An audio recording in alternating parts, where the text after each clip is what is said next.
Hey y'all, I'm Kelly Moody and you're listening to the Ground Shots podcast, an audio project exploring our relationship to ecology through conversations and storytelling with farmers, herbalists, craftspeople, naturalists, artists, and more.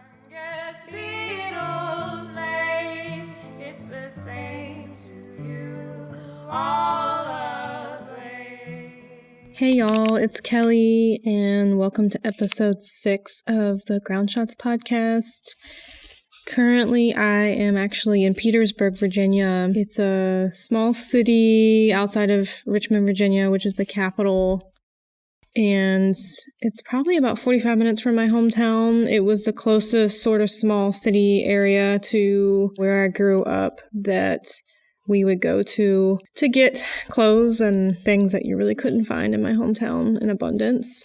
I'm here because I'm doing an artist residency at Cornmeal Press. It's the studio of Amy Joyo, who I met at Penland School of Crafts a couple years ago. It's a craft school in North Carolina, and I was doing a printmaking and bookmaking workshop, and she came and did a printmaking class while I was there, a small one, and we connected, and I did a residency with her a couple years ago here for about 4 or 5 days, and she invited me back to come for a couple weeks. And it's been really great to kind of revisit this space and sort of make new work.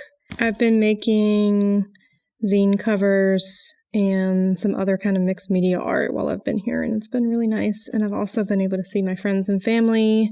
As I'm recording this, yesterday was Indigenous Peoples Day. I know that this episode won't come out right after this, but I just wanted to mention that. And I've been reflecting a lot on the history of colonization in this place where I am, all the layers of things that have happened here since the 1600s. Where Petersburg sits was a settlement of the Appomattox people. The location of that settlement is now the historic Black College, Virginia State University, and the river that goes through Petersburg was an important river for Native folks to trade and to travel to the Chesapeake Bay. If you're familiar with Virginia geography at all, there's a ton of rivers that go into this bay called the Chesapeake Bay. And during early colonizing times, these rivers became kind of a huge part of how humans, white settler humans, kind of were able to come upriver. I'd say from what I've read and what I've heard that tons of slaves were sold in Petersburg, and there's like signs around town. You walk around, it's kind of eerie and like surreal to think about how many human beings' bodies were displayed and sold at auctions and fairs. There's like a heaviness here that I really feel. And yeah, so that same river became strategic for selling humans, Black humans, and the trade of agricultural goods like cotton and tobacco, and my ancestors grew tobacco, including my grandpa, who's still alive right now. The town was built by this enslaved labor, and ultimately the town ended up becoming one of the largest settlements of free Blacks in abolitionist times, including housing a huge middle upper class Black culture and that historic Black college that I mentioned. Some of the oldest historic Black churches anywhere can still run today, and they were really important centers of political activism actually in the 50s and 60s, and even Martin Luther King Jr. came here a few times to chat with people.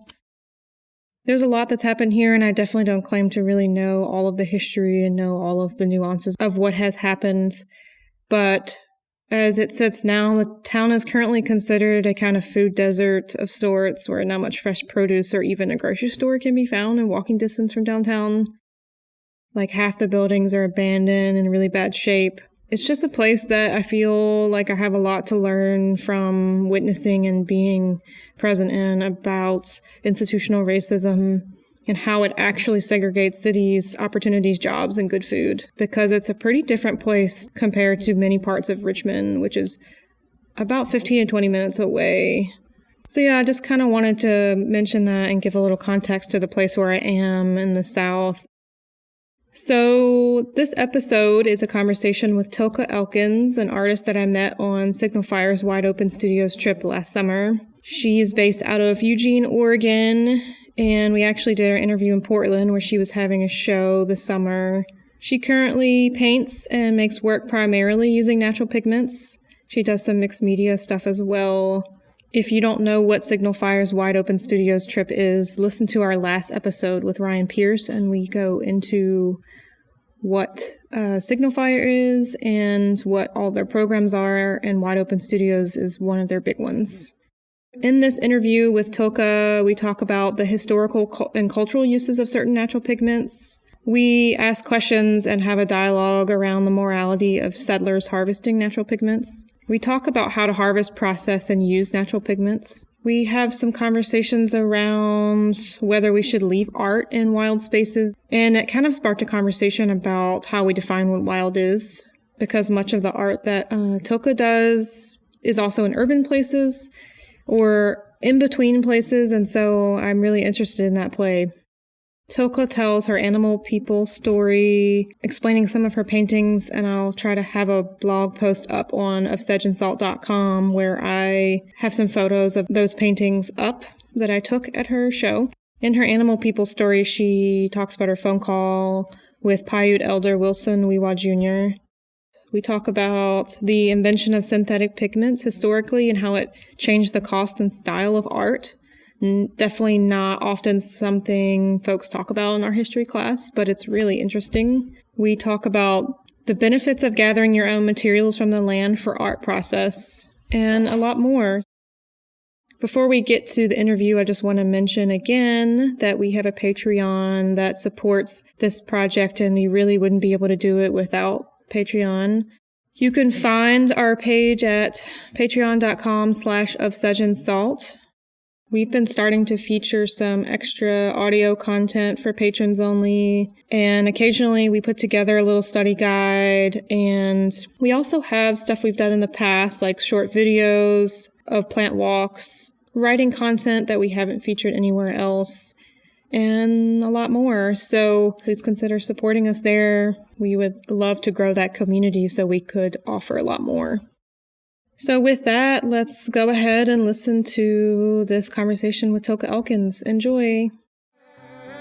Burn, burn with the light that reveals our faces. Burn, burn with the heat that will warm these places.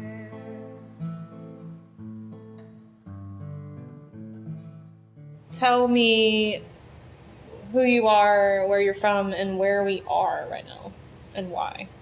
I'm Tilke Elkins, and I'm a visual artist and writer.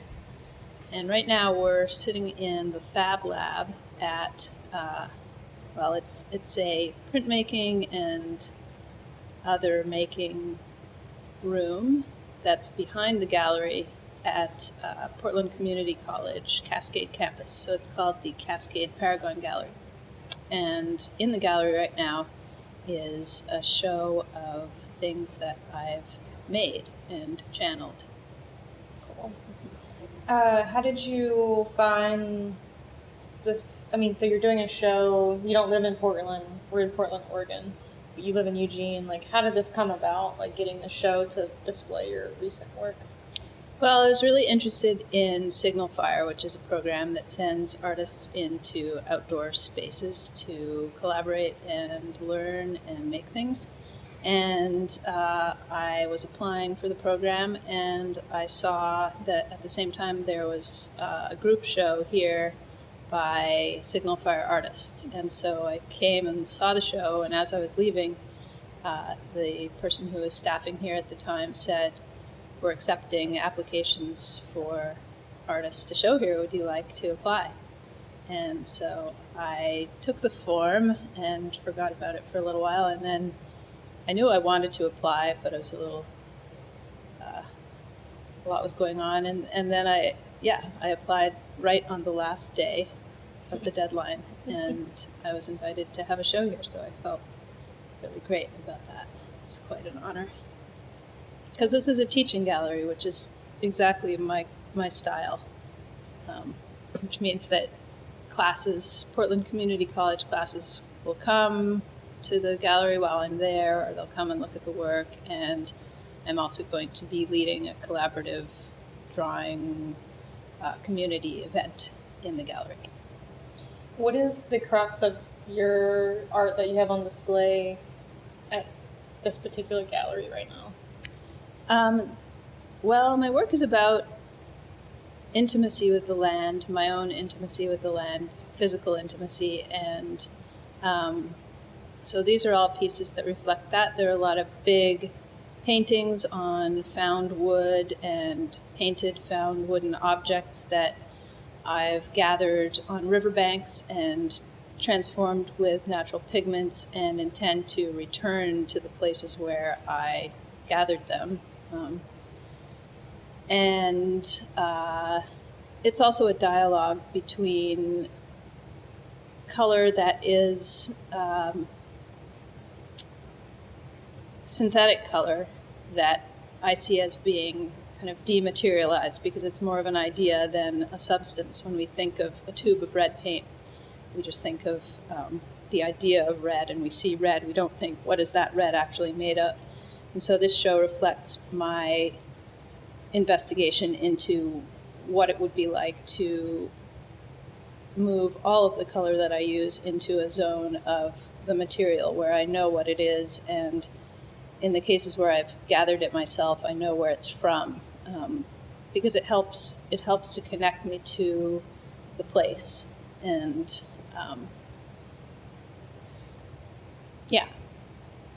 it helps connect to the place. And in the process of doing that, initially it was about my experience on the land and how I felt when I was in a place, and all the emotions that landscape brought up for me personally.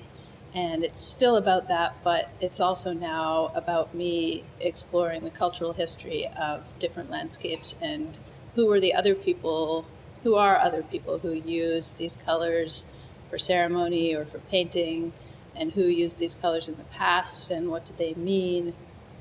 And I have more to say about that, but I'll stop there. Well, it seems like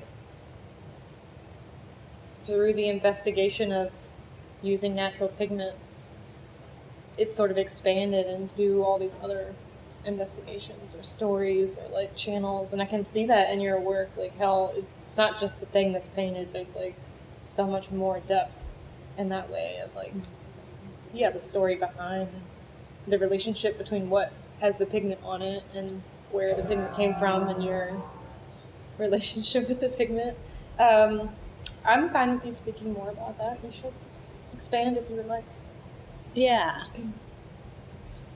Well, I think that it's been interesting for me to observe that there are several stages of going from dematerialized color, or sort of philosophic color, towards connecting with the material essence of a thing, and then beyond that. So for me, I've had the experience of moving from the idea of red to a red-colored earth that I gathered by the side of the road down near Roseburg in Oregon on a day that was really hot, and I was driving home from the coast with a friend of mine, and I was in a particular mood on that day.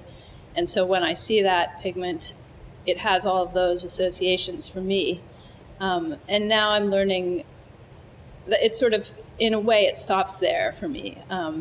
I know that there's a cultural history behind iron oxide that is, vast. There are many cultures that refer to planet Earth as the red planet because iron oxide is the most common pigment on the planet. And so many cultures have painted bones in funerary ceremonies. They coat the bones with red oxide, and I think even Neanderthal burial sites reflect that.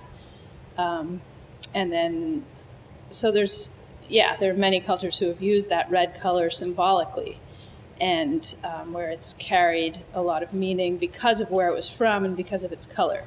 But I personally don't have I don't have those associations from the culture that I was raised in.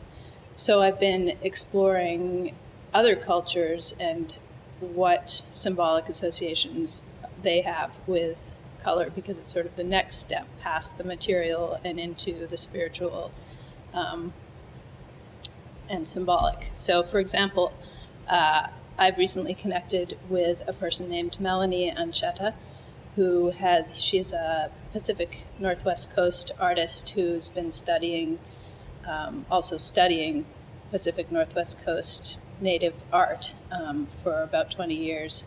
And she's made some incredible discoveries about blue, about all the pigments that are used in that art form or art forms. Red, so there are 4 principal colors, black, red, blue, and green, with blue and green never being used in the same situation. So essentially there are 3 colors that get used on masks and on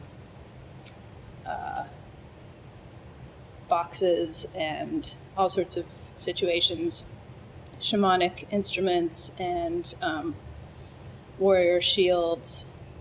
There are 3 colors, so they're black, red, and either blue or green. And Melanie has explored the cultural content of all of these pigments, and she's also made some amazing discoveries about what the blue and the green are, because she's explained to me that many researchers thought that the green was a copper-based pigment and maybe the blue as well. But she's found that the green is actually a celadon, which is an iron-based pigment, and the blue is something called vivianite, which is this amazing substance. It's also an iron-based pigment that is a sort of neutral color before it's exposed to oxygen and light.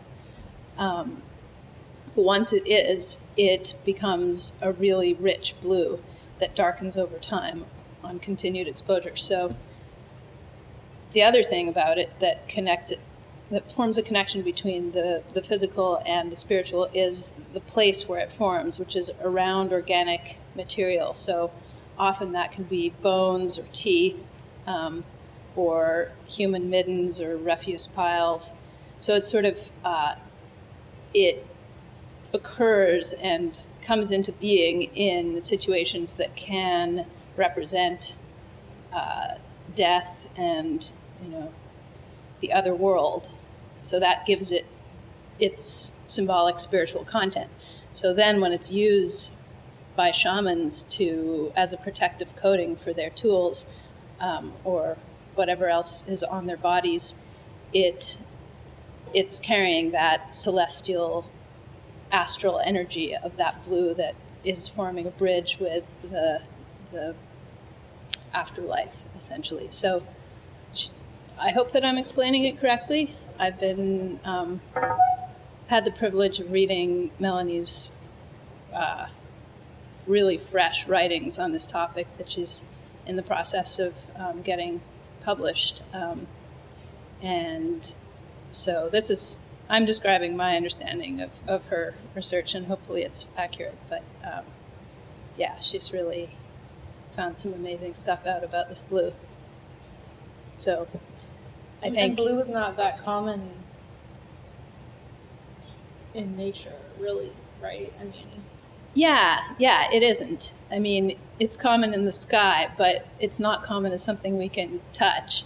And Melanie thinks that there were actually huge, or at least sizable, reserves of vivianite that were known and accessible to Northwest Coast people for years that over time and through the colonization process have become lost, or perhaps are just not well known or not known by many.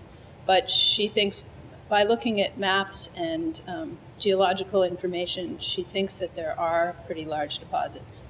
So it's there, but it's, you have to have the right cultural background to know where it is and to use it in the right ways.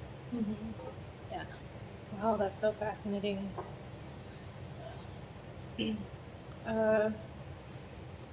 How do you make a pigment from the land? Like, can you go over the basic process of like how you even begin to think about doing that, and things you should think about in that process, and then how you actually get it to where you can paint with it?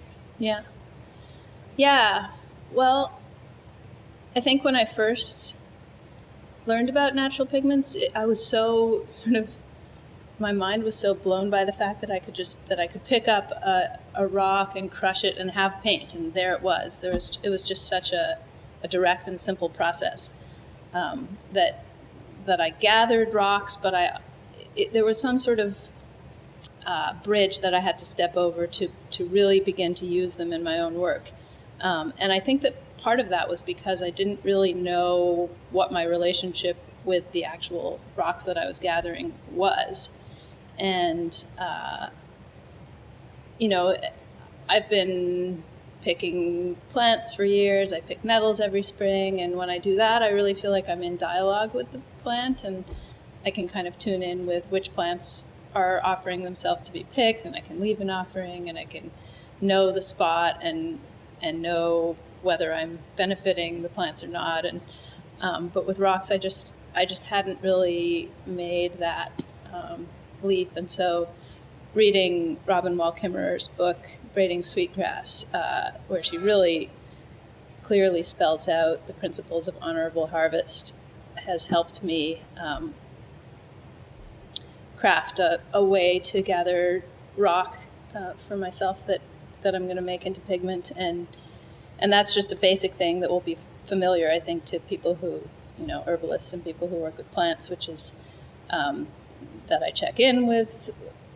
Well, first of all, I don't use any tools to gather the earth. And there's basically if earth or a rock that you want to make color with is crumbly and you can kind of crush it in your hand, then it's probably going to make a good paint if it's a color that you like. If it's very hard, it's possible that you could crush it with a mortar and pestle, which is what you end up doing. You end up taking the colored earth, putting it in a mortar and pestle, which is a stone bowl with a sort of stone rod that you grind the pigment with. But if it's too hard, then it's almost like glass. It just makes a clear color that's not interesting. Even if it looks blue or red, when you crush it up, it doesn't work as pigment. So that's the first thing. Then, as I was saying, I don't use tools. I just pick up what is crumbled around the place where I want to gather the pigment, which usually is, more than enough. Then I usually take, less than half of what's there. And I check in with the place, am I going to negatively impact the other plants and other beings that are there by gathering this rock? Does it feel right? If it does, then I gather it, and sometimes I leave some nettles or something that has value to me just as a thank you. But the most important thing is the idea of of just knowing exactly what I'm going to use that pigment for when I gather it. So not hoarding it, not having drawers and drawers and boxes of pigments just because I found it and so I should pick it up. And that's been the biggest shift for me, to just really have what I need and not gather it and hoard it. That really has improved my relationship with gathering the color. So you crush the rock with a mortar and pestle, and then get it to as fine a powder as possible. And then do you mix it all like with water always, or other menstruums? Yeah. Essentially, you grind it up until it's as fine as you can get it, as you say, and then you use a process called levigation, which is separating out the tiniest particles using water. So you pour your soft ground mixture into a big jar of water, and you stir it vigorously, and then you let the heaviest particles settle out. So you're holding the jar up close to your face so you can see the little centimeter of grit that's accumulating on the bottom. So you should see a line, sometimes it's very subtle, between the kind of milky colored water and this layer of grit that's forming on the bottom. And you just wait until you decide at what moment is there enough still left in the water, suspended in the water, and enough that's settled out. So it's usually under a minute. When you decide that moment has come, you carefully pour the cloudy colored water into another jar, and you make sure that the heavy stuff at the bottom stays down there and you don't pour that into the jar. Then you put the grits to the side, and you can use them if you want a coarser pigment. You can use that stuff. And then you let the other water, the suspended particles, settle out in the other jar of water. So then you'll have a clear, totally clear water with a layer of colored pigment on the bottom. You pour that water out and let whatever moisture's left in there evaporate, unless you want to use it right away, which I usually do. So I take this kind of sludgy pigment mixed with water at the bottom, and sometimes I'll mix gum arabic powder, or I have water that has dissolved gum arabic in it, and I'll mix that in with the fine particles and just paint with it right away. But if I wanted to store it as a dry pigment, then I'd let the water evaporate, and then it would be dry, so I'd actually grind it again in my mortar and pestle to make it a fine powder again, not hard flakes.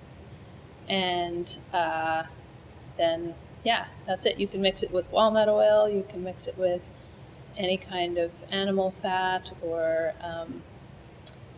plant sap. Some people use cactus gumminess. I would like to find a local plant to use, but I haven't yet. To use to mix in with the pigment instead of water to play around with. Because the glue. Paint is basically water, powder, and glue, and so I could use a different glue, but I often don't use the glue at all, especially if I'm painting on wood that I'm going to put back into the place where I found it, or if I'm painting on wood that is on site, because then it's essentially just a chalk powder and it washes off with rain. Mm-hmm.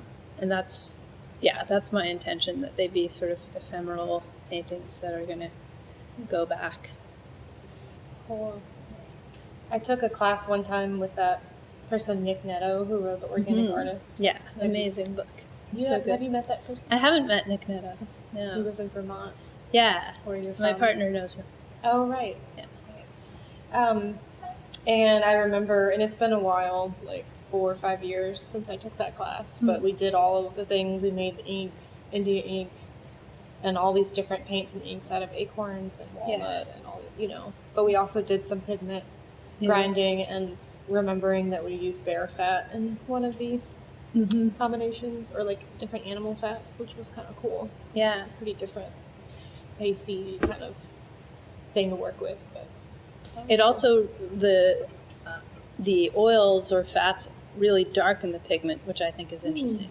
You have to sort of make a choice about whether you want colors that are considerably darker, but when the fat dries, they're like an oil paint, they're waterproof, essentially. Or if you want to keep that soft color, you just don't add much to them. And actually, Melanie Anchetta has written about and told me about how many of the masks that she's studied that are hundreds of years old, they just use water. So they didn't mix the pigments with anything. And she's noticed how it's very interesting. She can tell how the objects were used, sort of the ways that they were picked up and with what care they were picked up and how they were placed on people's heads, for example, by looking at the areas on the objects where the color is dark, because that's where the oil from fingers has darkened it. Yeah. Yeah. It's pretty neat. You were saying that you like to make art that can also be kind of out in the world, in the land, in different places, and be ephemeral. And I don't know, like, all of the art you've ever made, but I know that you've told me about some of your projects, and also we were on the Signal Fire trip together, so there was an element of that happening. And I guess there's different philosophies about like altering, where people put rock piles in the woods, and is that cool to leave or not? Or so that's like a conversation about like when do you do that and when do you don't do that, and like how ephemeral is okay or not, And but anyway, I was thinking about your work in Eugene. You told me one time about where you would leave sort of installations of art around to be discovered. Mm-hmm. I guess my question is, how do you feel about leaving art that is still altering a place, but then is there for a while, but then disintegrates? Mm-hmm. Or, that engagement between the human and the art and the morality around leaving, or like letting it, like maybe destroying it before you leave, and that whole conversation. Right. Is clear. Yeah, no, your question's clear, but the issue is not. I think the issue remains unclear, and that's what's interesting to me about it. I know what my intention is, but I don't know whether it's okay, and I don't know what other people's experience is necessarily. But I think one of my intentions is to show by what I've left that I was there and I was tuned into the place, and that I was looking at the place, and in my personal vocabulary, that means that I was loving that place. And so for me, it's something that signals a person was here and loved the place enough to look at it and cared about it. And my intention is to act in a way that is not harmful. And so I don't know that that's true, and maybe it isn't true, and I think sometimes it hasn't been true. But for example, I'm thinking of a piece that I did where there was a magnolia tree in a park near my house, and magnolia leaves are very stiff, they're almost leathery, so they have this really nice texture that holds paint. And I turned the dead leaves that were on the ground under the magnolia tree over, and I painted color stripes. And I often think about Western art history because that's what I was exposed to as a child. My parents took me to a lot of museums, and I studied art history, especially the time at the end of the 1800s when synthetic pigments came in, and they just kind of blew the minds of the artists working at that time.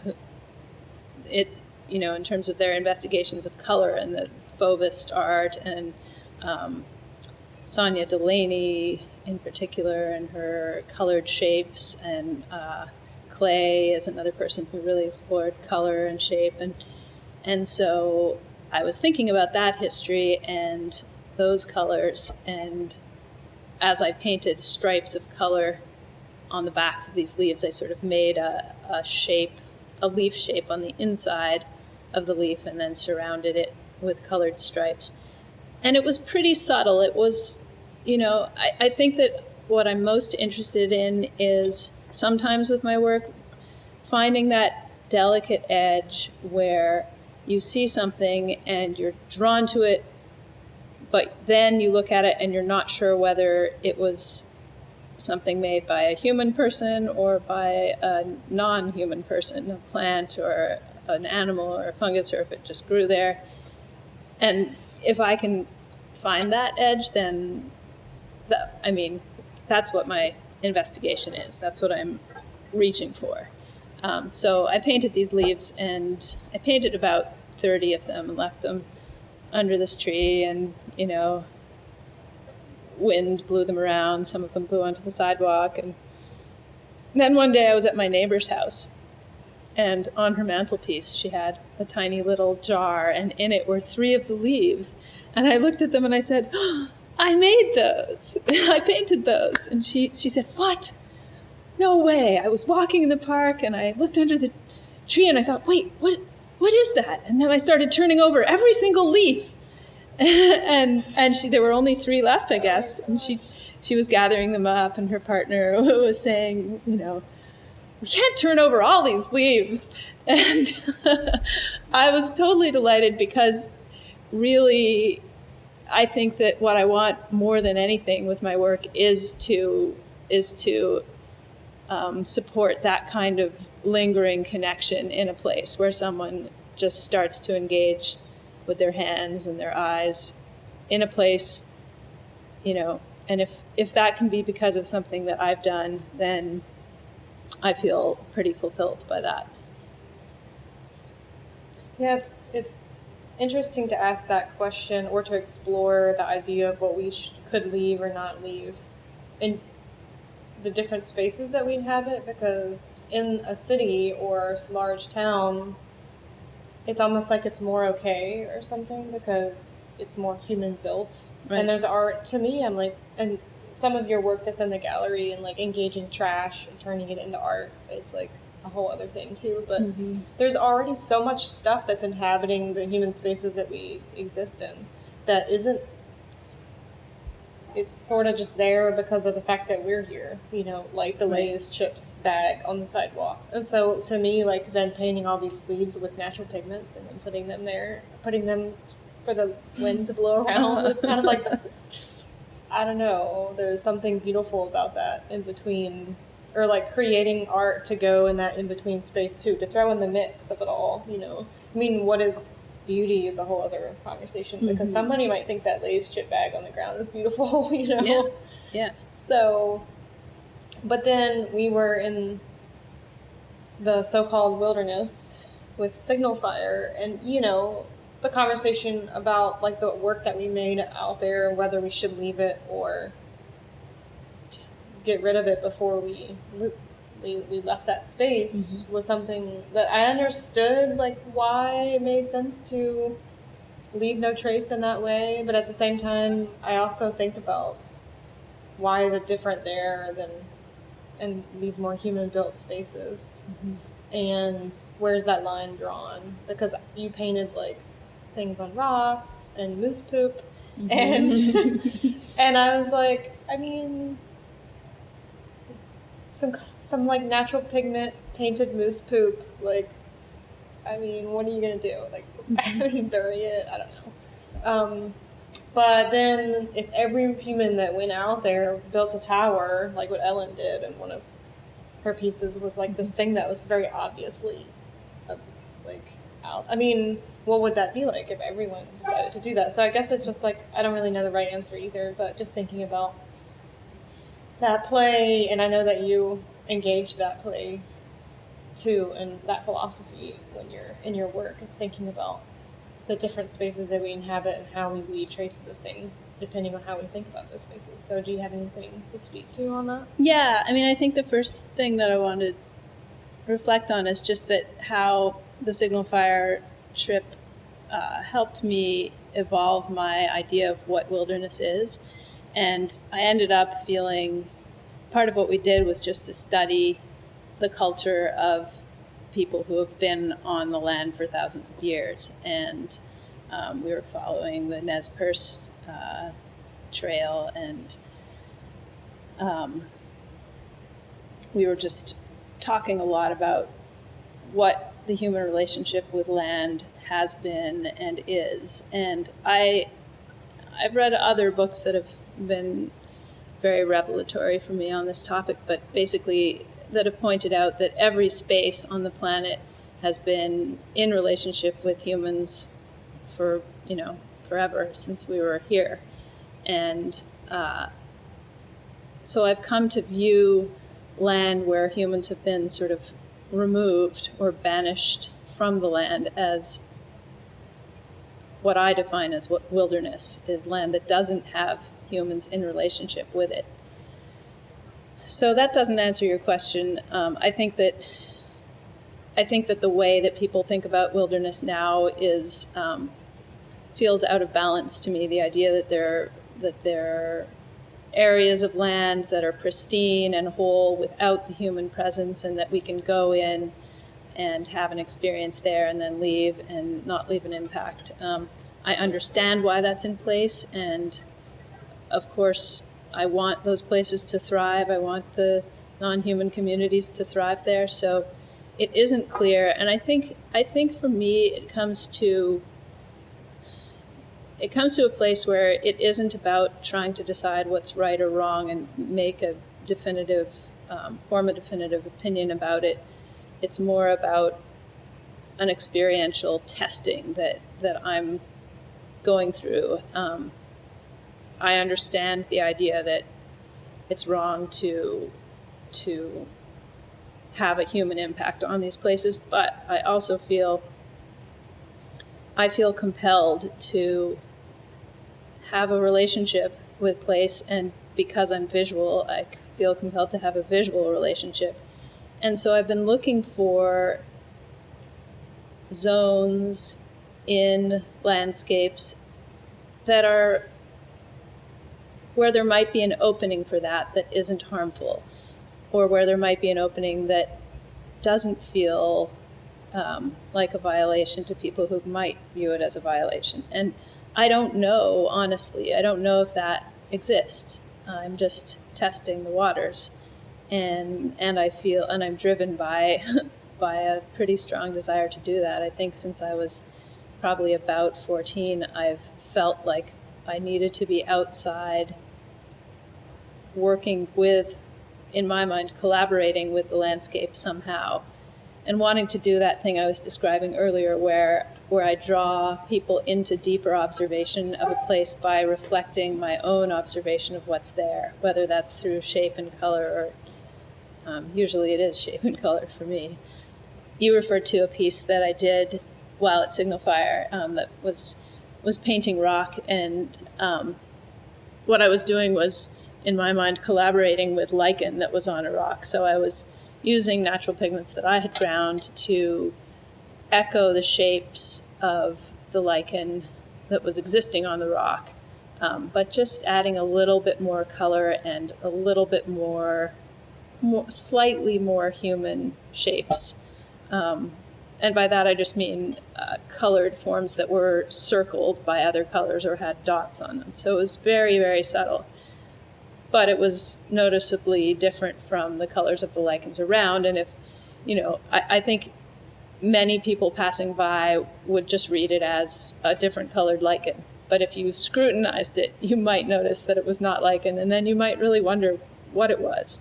And I like that. The piece didn't feel, it felt like sort of testing the water of that. And I've decided that I don't want to work on rock for now, partly because there is such a history of a history of petroglyphs and pictographs on rock, and I don't want to. I just don't want to go in that direction and have it seem that my work might be impinging on that as an expression, a cultural artifact and a cultural expression. So I'm working on wood for now. I was just reminded of, rock is something that is sort of withstands time a little longer than wood. Mm-hmm. I don't remember totally all of it, but I feel like I remember when we were on our trip, the theme of our Wide Open Studios experience was about coyotes and the coyote stories of the Nez Perce, and there was one about Coyote's washboard or something. Do you remember this one? Yeah. Where these people thought, these colonizer folks found this rock and decided to move it and do something with it that they thought, this rock would be perfect for this. But it actually was this rock that had been sacred, and all these stories that come from this rock and this particular, it was non-assuming in some ways to the colonizer folks that did this. I don't really know what they did with it exactly, but they got moved. They turned it into a monument, and they put a plaque on it. Oh, God. Yeah, commemorating, some sort of general or something of that nature. Yeah, it was horrific. And it's still, do you know if it's still in that? Yeah, it's still there. That was the story. And that's a very good point.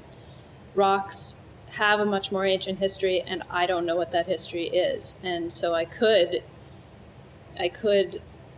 do something that violated or just ignored a history that was present, and I don't want to do that. And I also don't feel up for the challenge of that longer lasting piece of work yet.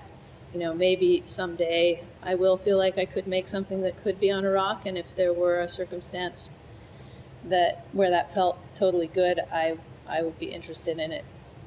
But for now, I'm cutting my teeth on large dead trees. Or leaves. Or leaves, or small pieces of wood that have been chewed by beavers. Mm-hmm. Yeah. Would you be interested in telling a little bit of your story about the animal people paintings and like calling the elder and stuff? Sure, yeah. I had an experience this summer where I went to a particular spot in eastern Oregon, and I walked down a trail and found myself in a place where there were large boulders that were hollowed out. I don't know what process they'd undergone to be hollowed out, I didn't know at the time. But they were hollowed out like caves. Some of them were perfectly human-sized and had what I thought might be traces of fires on the roofs on the ceilings of the boulders inside, so sort of blackened ceilings. But others were not human-sized. They were too small, but they still looked exactly like little houses. They were sort of like they were boulder-shaped, but they were almost, some of them looked like they had a peak. And there were so many. There were just, one after another of these different-sized, hollowed-out boulders. Some were tiny.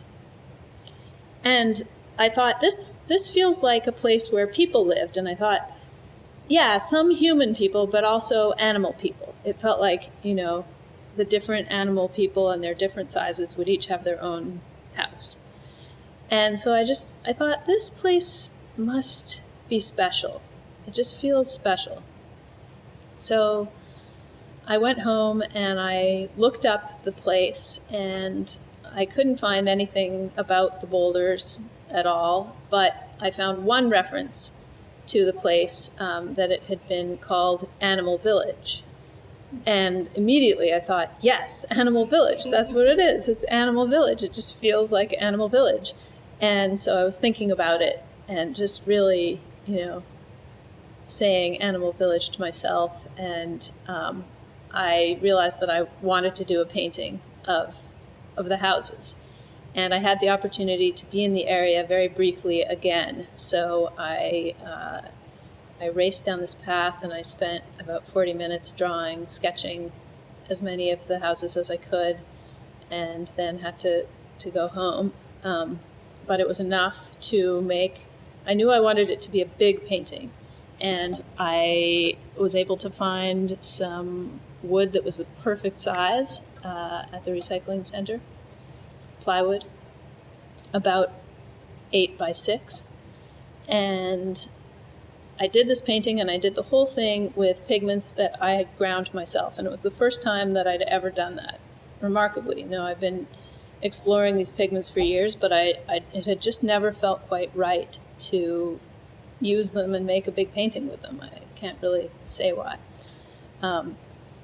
So I did this painting, and it was like I had an image in my mind of what it was going to look like, and I tried as best I could to reproduce that, which is not usually how I work. Usually I have a whole bunch of sketches, and I start to put them together and try and get the feeling that I want.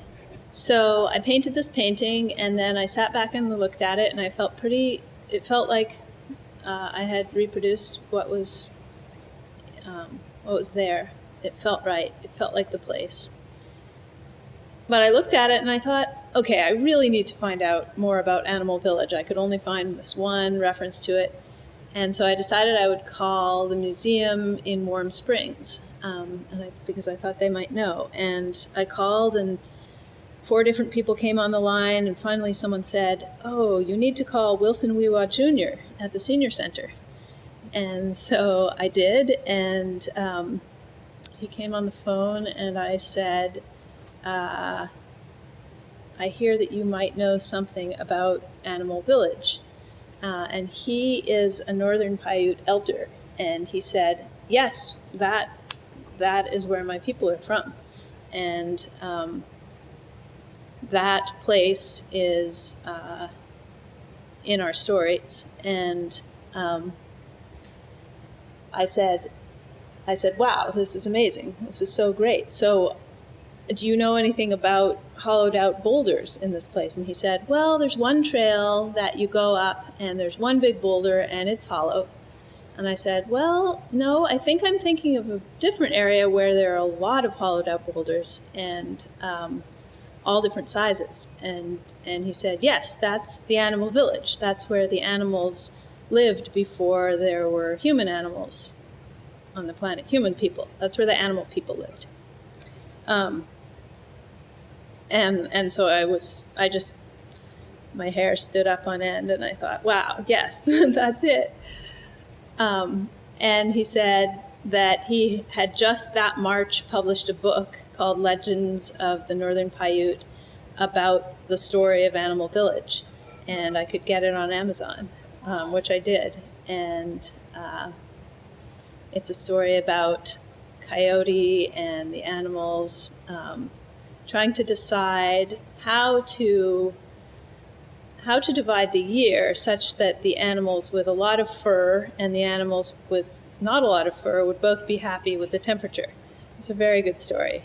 And there's that's one of the stories that takes place in Animal Village, and there's another one about Lady Bighorn sheep waiting for her sons to come home. And so in any case, I was really excited to have connected with the person who knew Animal Village and knew its stories. And I also asked Wilson Wewa Jr. about pigments. And he said that he gathers pigments, and he gathers pigments for ceremonial use. And he said he gathers some white pigment out farther east in the desert from where Animal Village is. And he said, yeah, he just picks up what's on the ground. And I said, well, yeah, he said he picks up what's on the ground, but there's a mine nearby, and where they're mining the same pigment, and that's just wrong. I said, how do you feel about someone of Western descent gathering these pigments? And he said, if it feels right to you, then it's right, and if it feels wrong, then it's wrong. And he talked about visiting someone who gathers obsidian, and he said, yeah, I went to their house and there was just obsidian everywhere out in the yard and in their house and everywhere. And I thought, this is, more obsidian than the entire history of Northern Paiute people would ever use. And so he really helped me understand. Was that a person of Western descent who had? I don't know. He didn't say. But it really helped me understand that the thing that I was talking about earlier about hoarding, and how, when he goes out to gather pigment for ceremony, he knows exactly what he's going to use it for. And I said, do you paint with your pigments? And he said, no, I don't do painting. I don't know about that. And I thought that was interesting too.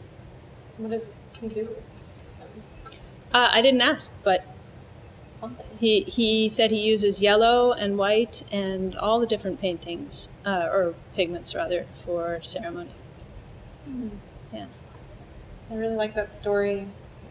You were telling it yesterday when I got in here late for your talk, and you did like an experimental thing too, using that same scene in the corner of the gallery. You have 4 paintings that are miniature versions of that one big painting, kind of demonstrating different types of paints you can use to paint the same scene and what it feels like or means. And if you would maybe just speak on that a little bit, because I really like what you have to say about like the way that color makes you feel, or like has an impression on us as humans, and sometimes we don't quite realize what color is doing to us, so. Yeah, there's so much there in that. I did these 4 paintings, and I was thinking about Monet and how he painted the Rouen Cathedral 30 times in 30 different lights. And so I was thinking, well, I'm going to paint Animal Village in 4 different kinds of pigment. So I had the pigments that I found, some of which actually were, I had a really strong connection with a pigment that was near Animal Village, and that formed one of the central animal houses. So I had the big painting, but then I did these 4 paintings as a sort of after study, the 4 little ones. And the first one was with those pigments. Then I did one with all mined pigments. So these were natural pigments, they were earth pigments, and they were from all over the world. And they were pigments that I bought through various different companies. They make a lot of pigments for people who recreate techniques of the masters and want historical pigments. But I've been painting with those for years because it was a very accessible way for me to start using color that was non-synthetic but was beautiful. So I was using Italian green earth and Colorado pink pipe clay and a violet hematite and a yellow ochre from the Blue Ridge Mountains and all these different colors that were gathered from all over, ochres from France. And they were mined. They're from big, they're extracted large scale. But very beautiful to me, and I was very familiar with their colors. So painting that version of Animal Village, I really luxuriated in the colors that they could produce, but with some sadness, because I think that where I feel myself to be right now is a place where I want to have more of a relationship with my pigments than just getting pigments that are mined in a way that doesn't feel very connected to the place or to the rocks themselves.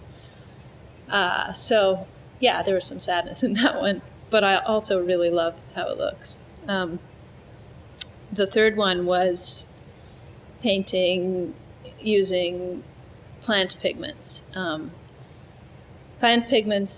I also added the earliest synthetic pigment that was made 5,000 years ago in Egypt. It's called Egyptian blue, and it's a copper-based color that's essentially very finely ground blue glass.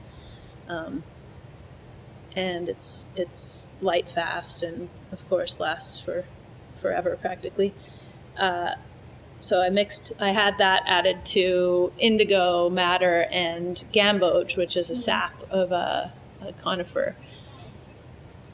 And the gamboge was from Cambodia. The madder, I think, was from here, from North America. And the indigo, I'm not sure where it was from. But added to white, you can really make a lot of colors with those. And I realized how interesting it was that when the Fauvists and the Impressionists started to do their paintings with incredible synthetic color, they were doing it because it was, for the first time, color was affordable, and they could do that. But I thought about, it's rare that painters have painted in those styles using plant pigments and stone pigments, so mineral pigments. So I thought, what would it be like to do a sort of Fauvist painting with plant pigments? And it was interesting in that way. So people started, it's sort of like when the trend hit, everyone just transitioned to that synthetic pigment. Mm-hmm. In 1856, when Henry Perkins invented Movine at age 18 while trying to synthesize quinine, that was the beginning. And 10 years later, the purple that the Impressionists became very fond of was made, and I think that the pigments were just so expensive before that, and they weren't as flexible, and they dried, they hardened. There were a lot of things about them that weren't as satisfying to use. However, looping back, so the fourth painting is purely synthetic pigment, and I chose the brightest pigments that I had, and they were my gouache colors that I've had since before I started to use natural pigments. So I still had them from back then, and I chose a really brilliant, almost fluorescent pink and chartreuse and violet and turquoise. And I made this kind of psychedelic rendition of Animal Village. And I really appreciated just, the intensity of those colors, and that we've made them, and that just how drawn to them we are, and how magical they are, but at the same time realizing how tuned out to them we are now, because they're everywhere. We almost don't see their magic the way, definitely we don't see it the way we would have seen it back in the day when we had all natural pigments. We would have been just floored by that. So because I haven't painted with those pigments for 8 years or so, I kind of felt that sense of amazement at their brilliance and their concentration. But what I was going to add to this is that we do have a physically different experience of, our eyes have a different experience of intaking the light that comes from synthetic pigments versus natural pigments, because the particles in synthetic pigments are all the same size. If you have a blue paint, the blue particles in the paint are the same size, so the light enters and it goes out pretty quickly. Whereas in a ground mineral pigment, it's all these shards of different shapes and sizes, and so the light enters and then it bounces around.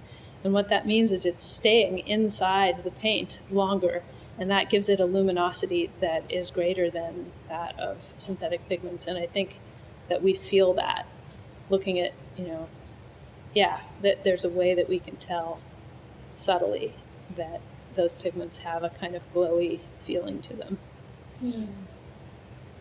And when you first told me that, I just was like, oh, right, that makes so much sense. Yeah, and they also have more than one color in them. They have like all tiny, if you looked at them with a microscope, they'd have like the green would have red and blue rock in it probably, or yellow, or purple, which is also interesting. I've never thought about thinking about the history of art and like the trends that have happened over the years in different parts of the world with creativity and what people were doing, and the material relationship with what actually it took to make the paint. Like, I just... Yeah. But how the discovery of purple suddenly changed the whole culture of this particular time with art, and I just... That material connection, even if it meant that things are transitioning to synthetic, it just says something else about that time too, and things that were happening that we don't often talk about in our history classes either. I don't remember anyone telling me that in my art history class. Yeah. This is when they invented this color. No one says that. Right. No. And I think, Melanie Anchetta points out that she's noticed that in her field, people don't seem to be interested in the pigments and all of the, how significant they are to what is going on in the works that they're attached to and what they mean. And I think actually you're pointing out that it's kind of true for all of, for Western art history as well, that there isn't a lot of discussion about the materiality of the art. And I think that that's, it's partly because art history is a cerebral academic study, and it's often, I think, material and craft and the essence of material is not given as much time as the ideas behind what people were doing.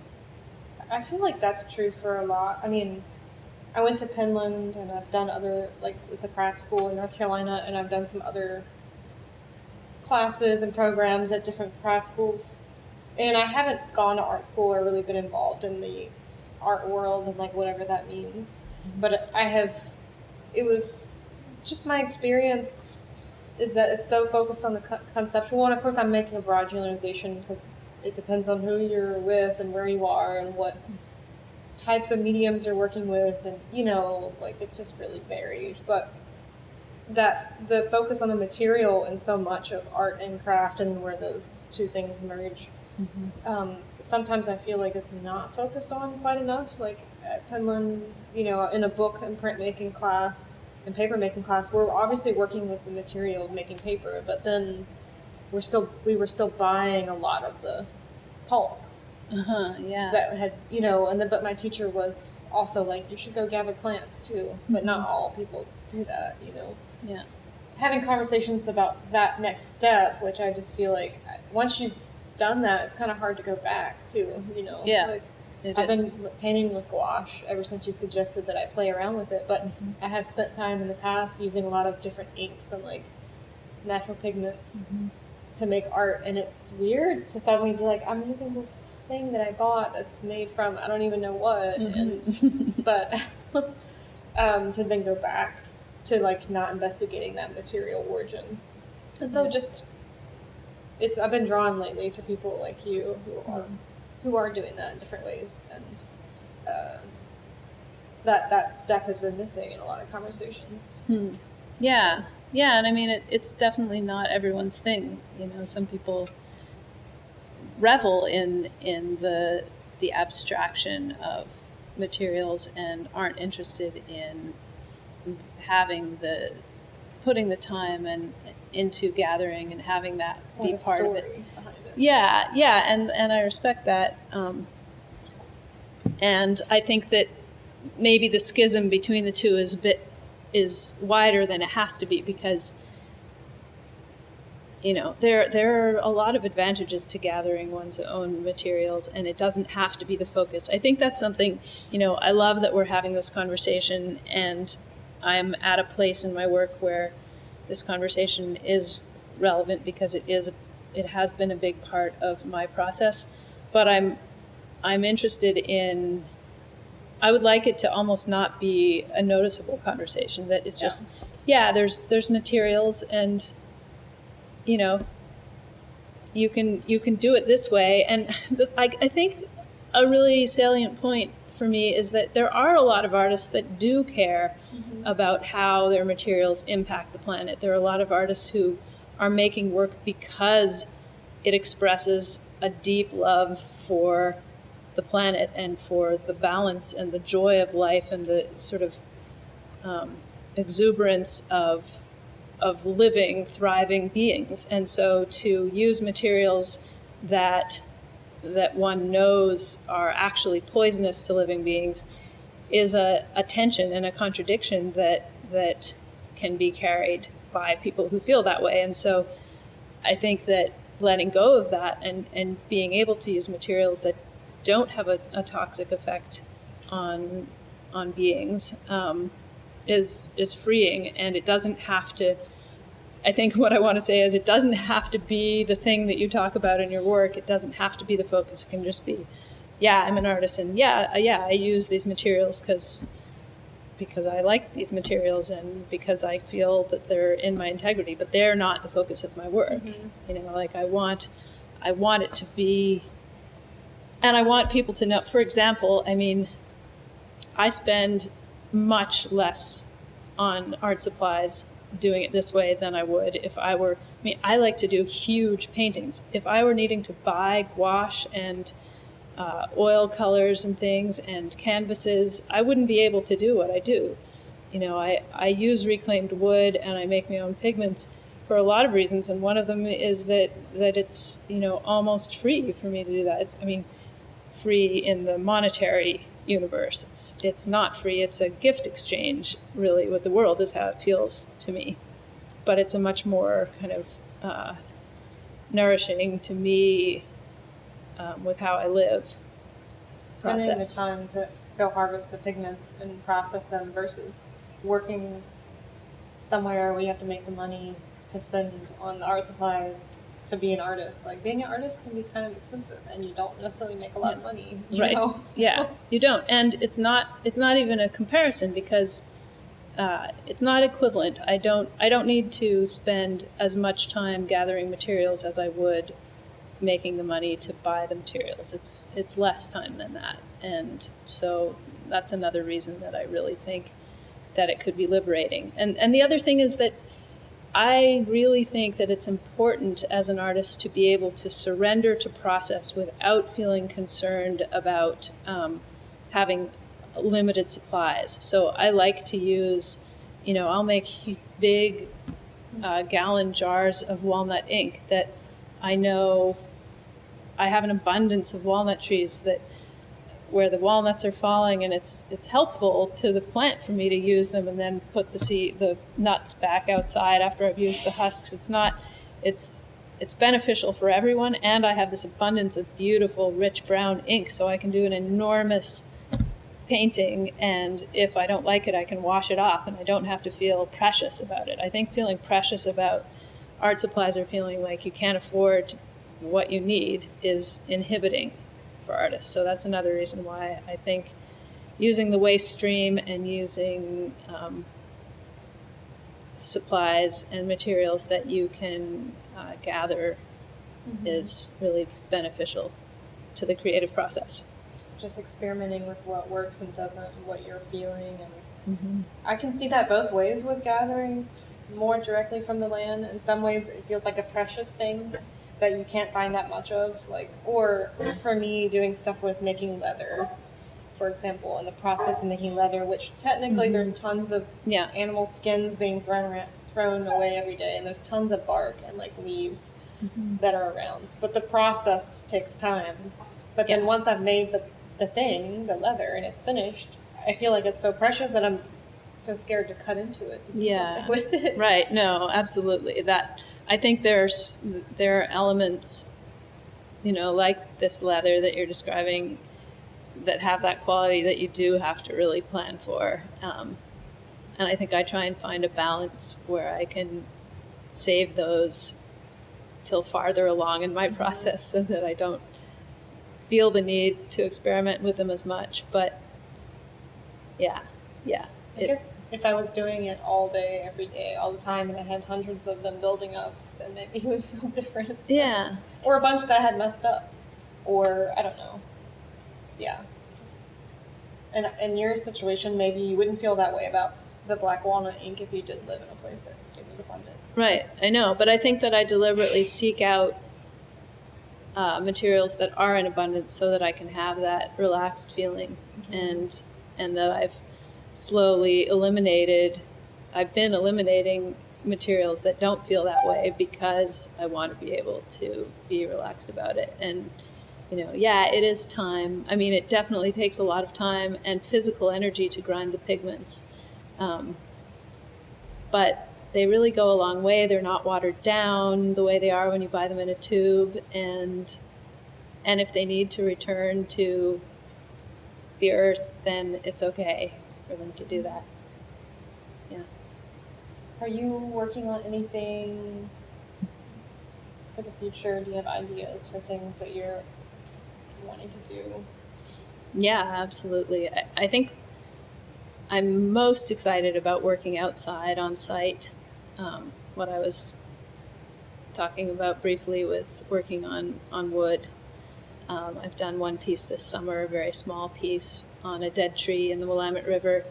And I'm just really excited to have time to do that and to explore that, because I really don't know where it's going. I don't know, I as an artist, I'm very open to ideas shifting as much as they need to shift to evolve. And, I'll do something that I'll put a lot of energy into and then decide is not the right direction, or it was just, there's one piece of something from that is going to get me to the next place that I need to go. So I'm really looking forward to immersing myself in that work, in the outside work, and also in dialogue with people in the land that I'm working, where I'm working, people who also have deep connections to those places, and hearing about their responses to what I'm doing, and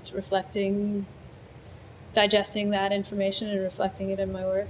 And the other thing is this trash catch and release project, which it's essentially the same as everything else I do, but it's in an urban environment. And so it's an idea that I've been developing in the course of this show at the gallery.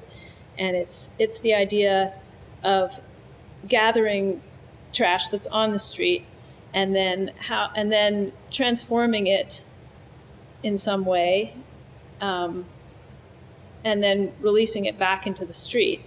So transforming it in a way that is compelling and makes people want to look at it, because since I've been gathering this trash, and of course before that, people don't like to look at trash. It's something that you want to look away from, and often there are associations of of a sort of small violence, of neglect or disrespect. So what if that trash was something you did want to look at? And that's a big challenge. I don't know how I'm going to do that, but like picking up the leaves of your neighbor, putting yeah, them in the jar. Like, right. What would make someone want to do that with the Lay's chip bag? Yeah, exactly. I know, and I've painted some of the Lay's chip bags, and they're not compelling enough. They just aren't. The project's not there yet, but people at my talk had some really good ideas last night, so I'm interested in it. And I really liked something that came up, several people brought up in the course of the conversation, was that when something's on the ground, it's sort of in this anonymous zone, but when you pick it up and do something to it, you take responsibility for it. So now it's different when you put it down. It's not the same as something that was just there. Now it's had intention on it, and of course it's a really interesting and kind of humorous edge to explore, where how is it okay to now put this thing down? And Sandy Sampson, the director of the gallery, suggested that you put it down and then you invite people to come and find it, which I really love. I want to take her up on that suggestion, but first I have to figure out how to make it compelling enough to make so that people do want to come and find it. That's the challenge, a happy challenge, as my mother would say. How do you? And there is a sense of unknown there for you, because you don't know often if someone found it, like the leaves that you were referring to. Yeah. It was just so happened that you realized that someone found them. So there is a sense of open-endedness, that there isn't like a satisfaction you're necessarily going to find, Yeah, although I think that the conclusion I've come to with the trash catch and release is that because I've taken responsibility for this trash, I think that after I released it, I would mark the trash with something that indicated that it was going to be gathered up again. And I would leave it for a set period of time, and then I would go and gather it up. And so if people hadn't come to get it, I would gather it. Or if the wind took it, I'm sure there's something else you can gather in its place. Right. There's always a lot of trash. Yeah, but I just love that idea of changing the physical environment in a way that changes people's perception of what those objects are, and maybe draws those objects into a materiality that they didn't have before, where suddenly it's not just an idea of a chip bag, but it's an actual physical thing that they might want to have a relationship with. Are you painting natural pigments on these bags, or those synthetic? No, I'm not, but I'm not, because they wouldn't stick to the plastic. Yeah. So I could do some sort of union between earth pigments and an acrylic medium, and I may explore that. But the first run, I went to an art recycling center, Scrap PDX here in Portland, and also Mecca down in Eugene, and I bought some old half-used tubes of acrylic paint, and I've been using that. Yeah, it's so great. Yeah, and they also provide teachers with free art supplies for teaching classes, which is such a noble act. But yeah, I think that maybe they do need to be natural pigments, and maybe I need to figure out which trash can actually carry those pigments and then use those. That's more where I'm tending now. Yeah. This sort of starts to border on street art too. Yeah. Thinking about this, and that's not wholly. The legality issues of that are questionable, but thinking about. The idea of using natural pigments in urban environments, maybe painting on pipes that are sticking out of buildings or at, things that aren't used anymore that are just like weird mechanical things that just don't are like considered so-called eyesores, and like what if you painted like the animal people scene on, I don't know. Of course, yeah, that would be graffiti, right?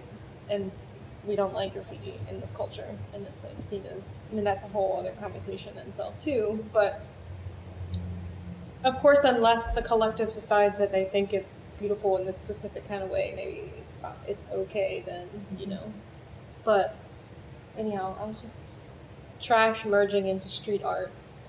Yeah. I mean, I'm really interested in that. And I think, in some ways, transforming trash is a timorous way to do graffiti, but it's also maybe, I like the fact that maybe it's more acceptable to people, and it's just as visually present as walls. Like the ephemeral is almost more noticeable sometimes. So why can't that be available for transformation? Mm-hmm. Do you have any things that happened in your life that you feel like really have influenced you the most, both in your writing and your work with natural pigments and your street art and all of the things that you do? Like anything specific that comes to mind? Well, something that definitely comes to mind is that when I was 15, I had a year, my father was publishing a travel magazine at the time, and so countries would send him free trips to, promotional travel trips, and so as a family, he and my mom and I traveled quite a bit that year, and at one point we were on Vancouver Island, and we were in a place with very red earth. And then I was in France with my dad, and we went to Roussillon, which is a place in France that is known for its red ochre cliffs and pink ochres and orange ochres.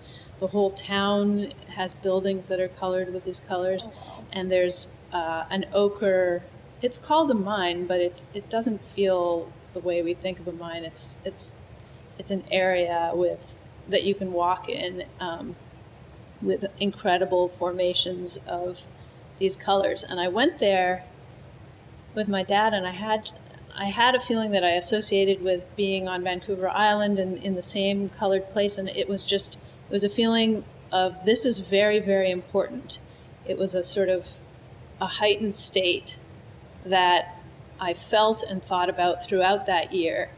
And it carried over to a later trip that I did to Australia, where I went to Australia's Red Centre, and I went to Uluru, which is a sacred site to the Aborigines. And it's a rock that it was called Ayers Rock by Westerners. And when I was there were spikes in the rock and a sort of railing that you could use to climb up the rock. And on the sides of the rocks were these placards that were memorials to all the people who had died falling off the rock while trying to climb up it. And it was just, people had spilled their sodas on the rock. And I just had this feeling of I love climbing things more than anything. So part of me just was very compelled to want to climb it, but I realized that I did not want to participate in that, and it felt really good to just be able to resist that urge to climb and be in the place and feel the same resonance that I felt in France and in BC. And I had these series of kind of luminous experiences that I didn't really think about much for years, but since I've become involved in natural pigments, I thought about that time and how I've wondered if it was a premonition, or if it was what connected me to those pigments in the first place. It was the beginning of a relationship with color. So that has been very influential. Cool. Thanks for sharing that. Yeah. Is there any place that people who are listening to this interview can find you online, or I know you have you did a magazine for a while. I mean, yeah, where can people find you? Online. My website is tilkeelkins.com with no dots or anything, just tilkeelkins.com. I have one social media presence, which is Instagram. My tag is Tilkefin, Tilkefinn. So those are probably the best places to find me. Cool. Yeah. Well, thanks for sitting down and chatting about this. It's been very informative for me to hear more about pigments, and I feel like I've had like a class sitting here talking to you. Oh. Well, thanks, Kelly. It's really fun to talk to you just because we've shared so many experiences and because we share a love for making things and for connecting outside.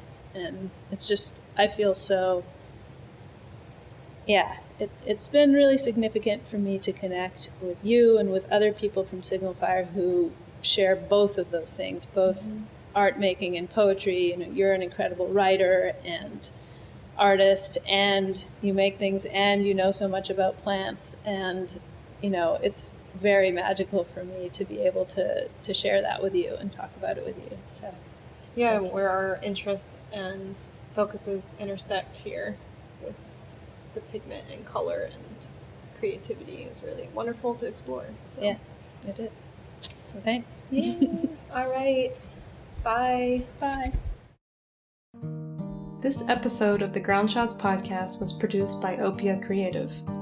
Our music is by Mother Marrow. If you'd like to help us continue to make this audio project a reality, consider becoming a monthly supporter on our Patreon page at patreon.com/ofsedgeandsalt, where we have rewards like entry into patron-only giveaways, additional audio interviews, extra educational content, and much more. You can also share our work and give us a review on iTunes. Visit our website at ofsedgeandsalt.com to see what else we're up to and a log of our episodes when they come out. Check out our show notes for information about how to find us and our guests. Until next time, y'all, thanks for listening.